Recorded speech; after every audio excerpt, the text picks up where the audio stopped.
بسم اللہ الرحمن الرحیم۔ خلافت کے زمانے میں ایک شخص حضرت علی علیہ السلام کے پاس دوڑتا ہوا آیا اور آپ کو بتایا کہ کوفہ کے فلاں مکان میں ایک عورت اور مرد آپس میں لڑائی جھگڑا کر رہے ہیں۔ آپ نے ایک شخص کو اس گھر میں بھیجا اور کہا کہ اس مرد اور عورت کو بلا کر لاؤ۔ جب وہ دونوں مرد اور عورت آپ کی خدمت میں حاضر ہوئے تو آپ علیہ السلام نے دریافت کیا کہ تم دونوں کیوں جھگڑ رہے ہو؟ جس پر مرد نے کہا کہ اے امیر المومنین، میرا اس عورت سے کل نکاح ہوا، لیکن رات کو جب میں اس کے قریب جانے لگا تو مجھے اس سے نفرت ہو گئی، جس پر ہمارے درمیان جھگڑا شروع ہو گیا۔ اس شخص کی یہ بات سن کر حضرت علی علیہ السلام نے فرمایا کہ تمام حاضرین محفل چلے جائیں۔ جب تمام حاضرین محفل چلے گئے تو آپ نے اس عورت سے پوچھا کہ تم اس مرد کو جانتی ہو؟ اس عورت نے کہا کہ میں کل سے پہلے تو اسے نہیں جانتی۔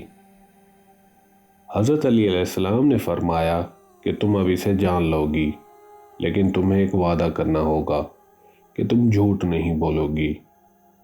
اس عورت نے آپ سے وعدہ کر لیا۔ حضرت علی علیہ السلام نے فرمایا کہ تم فلاں شخص کی بیٹی ہو اور تمہارا نام یہ ہے۔ عورت نے اس بات کا اقرار کیا۔ پھر آپ نے فرمایا کہ تم جوانی میں بہت خوبصورت تھی اور تمہارا چچا زاد بھائی تم پر جان چھڑکتا تھا اور تم بھی اس سے محبت کرتی تھی۔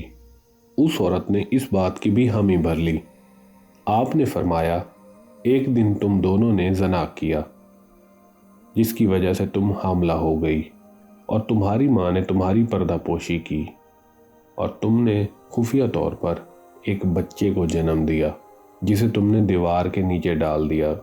لیکن جب تم اس بچے کو چھوڑ کر جانے لگی تو ایک کتا اس بچے کی جانب لپکا، جسے تم نے پتھر مارا۔ وہ پتھر اس کتے کی بجائے اس بچے کے سر میں لگا اور وہ زخمی ہو گیا۔ تم نے اس بچے کا سر اپنے دوپٹے سے باندھا اور وہاں سے چلی گئی۔ اس کے بعد تم نے اس بچے کی کچھ خبر نہ لی۔ اس عورت نے اس بات کا اعتراف کیا کہ اس سے واقعی یہ فعل سرزد ہوا ہے۔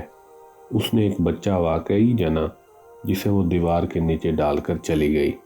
حضرت علی المرتضی علیہ السلام نے فرمایا اس بچے کو فلاں قبیلے والے اٹھا کر لے گئے اور اس کی پرورش کی۔